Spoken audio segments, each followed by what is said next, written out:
स्वागत है आपका मार्केट के महारथी में। आपके साथ मैं हूं Mansi Dave.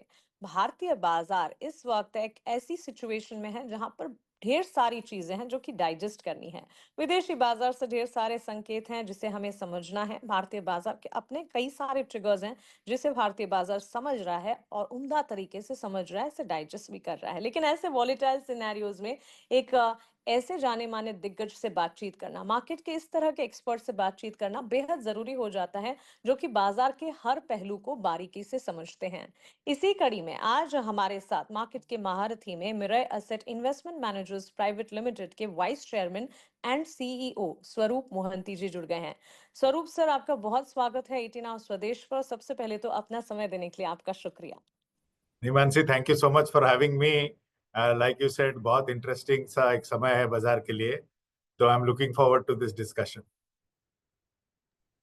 Thanks for that Swaroop sir. And yes, भारतीय बाजार में इस वक्त अगर देखें there is a lot of happening and not just domestic triggers, लेकिन यूएस मार्केट से भी ढेर सारी चीजें, रेसिप्रोकल टैरिफ का सिलसिला, ग्लोबल टेंशन को भी हम बिल्कुल अछूता नहीं छोड़ सकते, वहां से भी काफी कुछ है। So not just the market triggers but lot of happening ahead of it. So in fact market काफी अच्छे तरीके से इसे डाइजेस्ट भी कर रहे हैं। How do you see the current scenario at present and market की दशा दिशा और तस्वीर आप कैसे देख रहे हैं? कि मानसी, एक तो सबको ये मान लेना चाहिए कि there is secular view global की इंडिया एक ग्रोथ स्टोरी है, इसमें कोई दो राय नहीं है। बट ये लास्ट फ्यू डेज में, फ्यू मंथ्स में काफी कुछ हुए हैं ग्लोबल के तरफ से, ना कि इंडिया की तरफ से। सो जब फ्लाइट टू सेफ्टी होती है, जब वर्ल्ड में थोड़े डेटा क्या कहते हैं नाजुक हो जाते हैं, तो नॉर्मली पैसा यूएस या गोल्ड में जाता है। और जब यूएस में थोड़े बहुत डेटा प्रॉब्लम्स होने लगते हैं, तो पैसा फिर दूसरे जगह जाता है।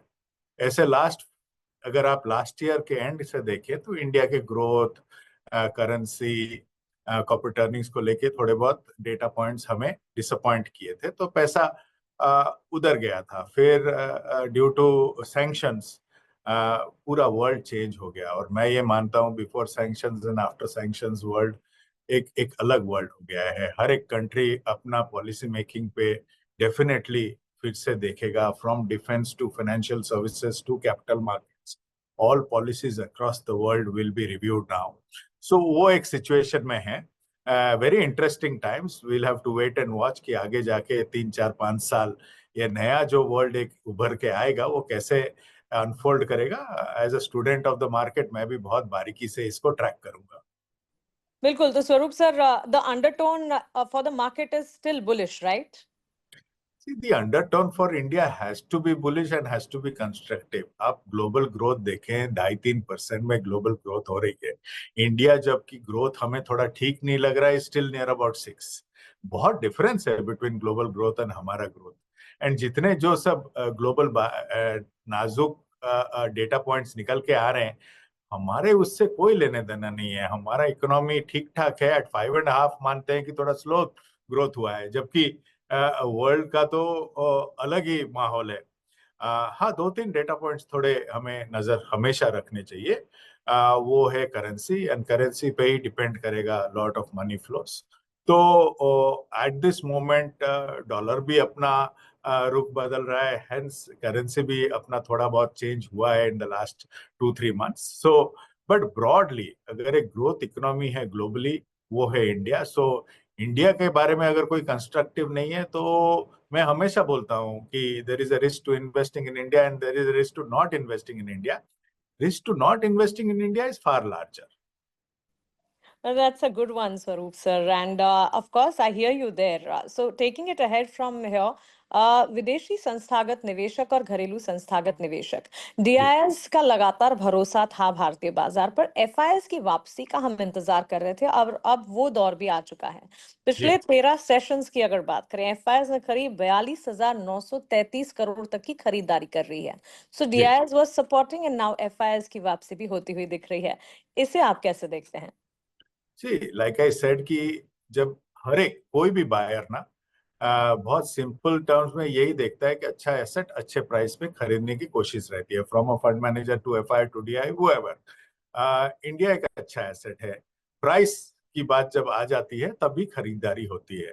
न ये प्राइस में एफआईस के तरफ से करेंसी का एक स्टेबिलिटी होना बहुत एक इम्पोर्टेंट एक एक हिस्सा होता है, ऐसा मैं मानता हूँ।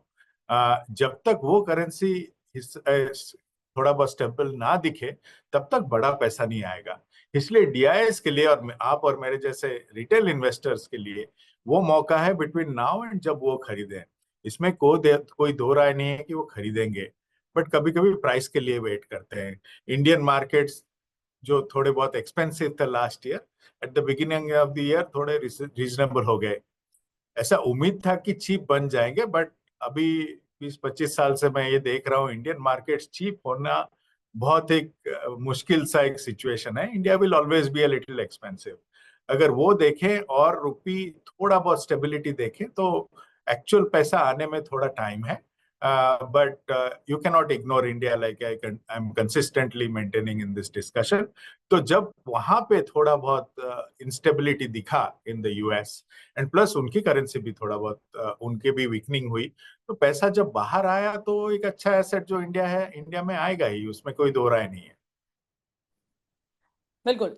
स्वरूप, अब बात करते हैं तिमाही नतीजों की। एज वी टॉक, लिटरली हम क्वार्टरली अर्निंग्स के बीचों बीच खड़े हैं। जी। Banks and financials, IT sector, FMCG, larger players, Nifty, F&O, वायदा बाजार की कंपनियां और कैश मार्केट की भी लंबी लिस्ट है जिसके नतीजे एक एक कर आना शुरू हो चुके हैं। और अगर इसे समझने की भी कोशिश करें, ऑल इन ऑल कह सकते हैं कि अब तक जो लार्जर नंबर्स आए हैं, it's a mix bag towards positive side.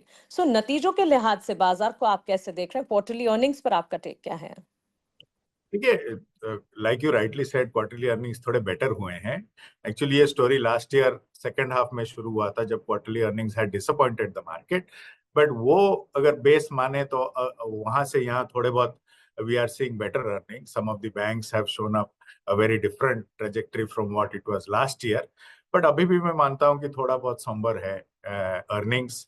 की फोकस जो रहा है इंडिया इंक का अभी थोड़ा बहुत कॉस्ट कटिंग पे चल रहा है, which I think in the short run might impact, but long run में cost cutting in a growth economy never holds good for the broader part of the whole thing. थोड़ा बहुत rural economy green shoots हैं, क्योंकि जब तक ये inflation stability का नजरिया सिंक इन करेगा, रूरल रिकवरी जैसे हमारा लास्ट ईयर का ये कमेंट्री था, रूरल रिकवरी माइट ऑफसेट जो एक अर्बन स्लो डाउन हुआ है। अगर ये सब अगर आप देखें तो डेफिनेटली लास्ट ईयर के बेस से it is better, but still long way from what we will call की अर्निंग्स अच्छे हैं। आई थिंक आपने एकदम सही मायने में इसको रखा है कि थोड़ा मिक्स बैग है। That is what makes fund management interesting. इसमें से जो पिक कर पाएंगे अर्निंग्स ठीक ठाक, और बाजार पूरा उल्टा गया है। अगर मैं छोटा सा कोई फंड नहीं बेच रहा हूँ, एक छोटा सा एग्जांपल दे रहा हूँ कि लास्ट ईयर अगर आप मार्च अप्रैल में देखें, हमारा लार्ज कैप क्वार्टाइल 4 परफॉर्मेंस था, rightly practically at the bottom of the table. March April अभी at the top of the table है, क्योंकि जो पोर्टफोलियो में तब बैठे थे वो बिल्कुल नहीं चला था, अभी वही पोर्टफोलियो चल रहा है। सो बाजार पूरा यू टर्न किया है। अब यहां से क्या चलेगा? शायद जो चला था नहीं चलेगा, क्योंकि अर्निंग्स भी इस हिसाब से आ रहे हैं। So it's a time to be a little watchful and probably second half of this year थोड़ा बहुत इस पे कमेंट करना। हमारे पास कुछ डेटा ऐसा लायक होगा कि एक ब्रॉड कमेंट दे सकते हैं, बट थोड़ा वॉचफुल रहना चाहिए। Sure thing. Swaroop sir, before I move to the sectors on your radar, दो और इम्पोर्टेंट इवेंट्स और हैपनिंग्स हैं जिस पर लगातार फोकस रहा। पिछले दिनों Trump tariff tantrums was one of the topic which we all were talking and discussing, और हो भी क्यों ना, इसका असर अक्रॉस द ग्लोब मार्केट्स पर पड़ रहा था।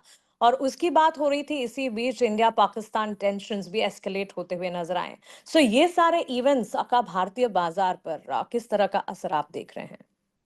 देखिए, ट्रम्प टैरिफ सब भी हमारा कमेंट्री यही था और अब भी यही है कि इंडिया ना एक बहुत ही एक डिफरेंट सिचुएशन में है। इंडिया के लिए नेगोशिएशंस विद ऑल कंट्रीज काफी टूल्स है, एंड हमें अगर मैथ्स चेंज करने पड़े इन सम एक्सपोर्ट्स और इंपोर्ट्स फ्रॉम एवरी कंट्री, हमारे पास वो अभी लीवर्स हैं।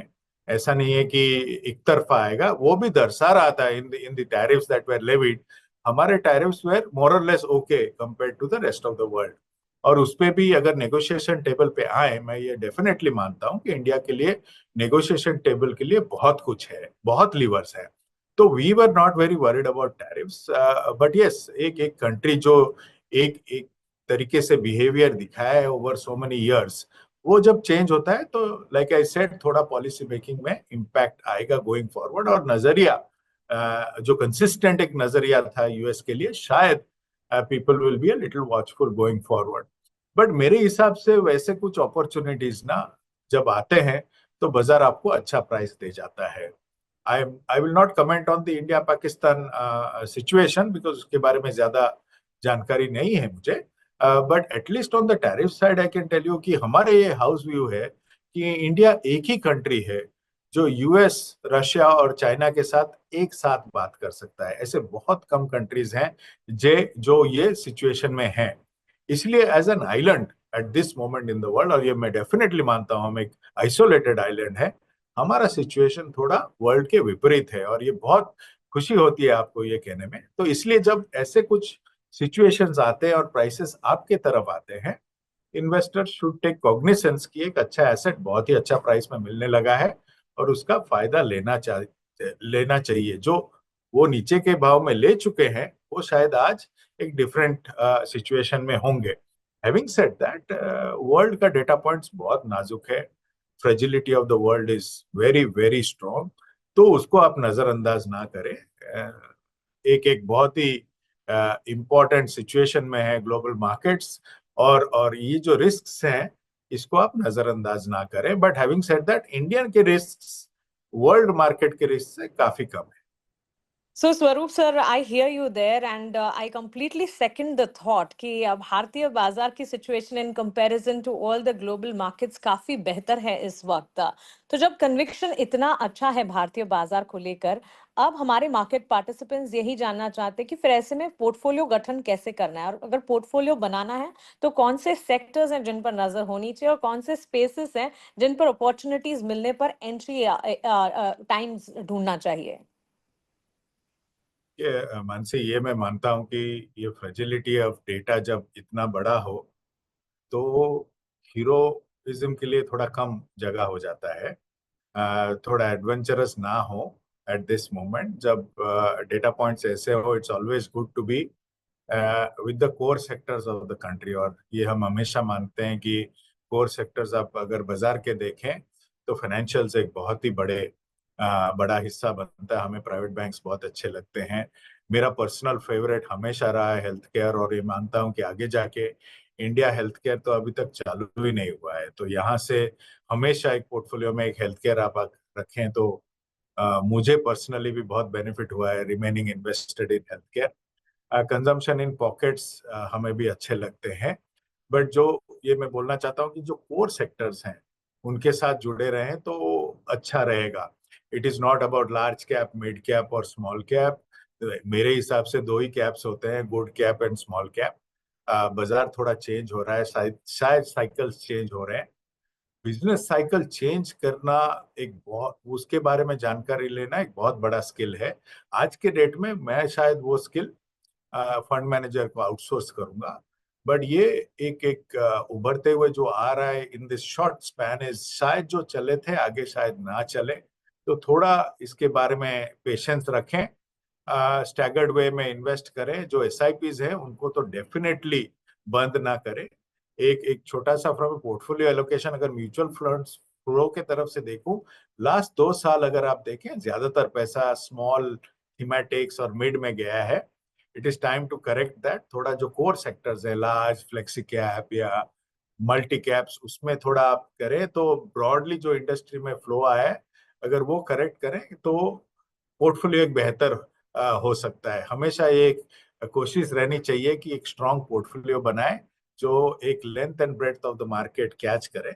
इसमें एक छोटा सा एक ऑब्जर्वेशन ये भी है कि post covid India has been very high in public issuances, और पब्लिक इशुएंसेस मोर और लेस मिड एंड स्मॉल में आए थे। अगर आप लास्ट 2-3 साल देखें तो जो अर्स्टवाइल एक एडवाइस था कि ज्यादातर लार्ज कैप में रहना चाहिए, वो जो एडवाइस को थोड़ा आप परखें एंड एसेट एलोकेशन के तरफ थोड़ा झुके तो बेटर रहेगा। मेरे जैसे बंदे जो हमेशा मानते थे कि इक्विटी एक ही ग्रोथ एसेट क्लास है, अगर आप 10-12 साल का गोल्ड का रिटर्न देखें तो gold has outperformed equity, तो that brings out the virtues of asset allocation. अगर हर जगह ठीक से रखें पैसा, तो शायद साइकिल्स आप बेहतर एब्जॉर्ब कर सकते हैं। एक इंडस्ट्री, एक मल्टी एसेट फंड उभर रहा है, और ग्लोबली अगर आप देखें रिटायरमेंट पैसा ज्यादातर मल्टी एसेट्स में ही रहते हैं, तो उसके बारे में थोड़ा अगर जानकारी ले और वो सब जगह में इन्वेस्ट करें तो आगे जाके ये जो fragility of the world data जो शायद कंटिन्यू करे, उसको आप बेहतर नेविगेट कर सकते हैं, ऐसे मैं मानता हूँ। बिल्कुल स्वरूप सर, बुलियन मार्केट गोल्ड को आपने टच बेस किया and of course a lot of advice हमारे मार्केट पार्टिसिपेंट्स को आपने दी, लेकिन there is one another question जो कि लगातार मार्केट पार्टिसिपेंट्स, रिटेल पार्टिसिपेंट्स के जहन में रहता है, from gold to equity and from equity to real estate, portfolio diversification in itself is an art. इस आर्ट को कैसे समझे एंड पोर्टफोलियो डाइवर्सिफिकेशन के टाइम पर किन चीजों का ख्याल रखें? That will be my last question to you. Mansi, this whole term is called personal finance, और जब वर्ड पर्सनल हो तो हर एक का पर्सनल लाइफ अलग होता है, तो इसलिए सबका गोल अलग होता है। पहले तो ये तय करें कि आपको लाइफ से क्या चाहिए। जब आपको वो नजर आ जाए तो बाकी तय करना बहुत इजी है। अगर आपको किस लिए निवेश करना है नहीं पता, तो कहाँ निवेश करोगे ये तो कभी भी नहीं पता चलेगा। तो वो जो वाई है वो खुद से पूछे, और सबका वाई अलग होता है। मानसी, आपका वाई और मेरे वाई में बहुत फर्क होगा, क्योंकि लाइफस्टाइल भी चेंज होता है, लाइफ स्टेज भी चेंज होता है, फैमिलीज अलग होते हैं, और रिस्क टेकिंग एबिलिटी भी अलग होती है। ऐसा नहीं कि कोई एक आदमी का एक ही रिस्क प्रोफाइल होता है। जब मैं 25 साल का था तो मेरा रिस्क प्रोफाइल कुछ और था, शादी हो गया तो रिस्क प्रोफाइल चेंज हो गया, बेटा हो गया तो रिस्क प्रोफाइल चेंज हो गया। अब यहाँ से जब मैं अपना रिटायरमेंट का प्रिपरेशन कर रहा हूँ तो रिस्क प्रोफाइल कंप्लीटली अलग है। तो ये सब 2-3 फैक्टर्स जब आप खुद से ना पूछ लें, तो उससे पहले निवेश ना करें, is my very simple advice. जब आप एक गोल तय कर लें तो गोल का एक एक अवधि आती है, कितने साल में आपको वो गोल तय करना है और कितना पैसा चाहिए, उससे आपको एक पोर्टफोलियो का रिटर्न का अंदाज आता है। And every asset class broadly has a return, तो वो रिटर्न एक्सपेक्टेशन से एसेट एलोकेशन बनती है। 10-12% अगर आप रिटर्न की एक्सपेक्टेशन रखते हैं, और ये मैं आपसे बहुत ह्यूमिलिटी से कहना चाहता हूं कि 10-12% रिटर्न कंपाउंडेड ओवर 15-20 ईयर्स ना, इसका जो पावर है उसको बहुत अंडर एस्टिमेट किया जाता है। रिटर्न चेजिंग बहुत ज्यादा हो चुका है लास्ट 2-3 साल से। और ये भी आप ध्यान में रखें कि जो फंड्स टिपिकली एक साल परफॉर्म करते हैं, बहुत कम फंड सेकेंड साल उसको दोहराते हैं, लेकिन हम फंड खरीदते हैं लास्ट 1 ईयर परफॉर्मेंस देख के। वो सब थोड़े बहुत चेंज लाएंगे ना अपने पोर्टफोलियो में, तो पोर्टफोलियो बहुत ही बेहतर हो सकता है। बट फर्स्ट पॉइंट इज, आप अपना गोल तय करें, उसमें से एक रिटर्न आएगा, रिटर्न के हिसाब से आपका एसेट एलोकेशन बनता है। स्वरूप sir, that felt like a 360 degree analysis, जहां हम ग्लोबल मार्केट, एफआईएस, डीआईएस की खरीदारी, भारतीय बाजार, मार्केट पार्टिसिपेंट्स को advice and personal finance on the whole, इन सारी चीजों पर बातचीत कर रहे थे। And that's the reason I say it's a treat to hear you and it's a treat when we listen you giving us advice. Thank you so much अपना समय देने के लिए, हमारे साथ जुड़ने के लिए, and have a nice day to you sir. Thank you so much for having me, Mansi. You take care. Thank you.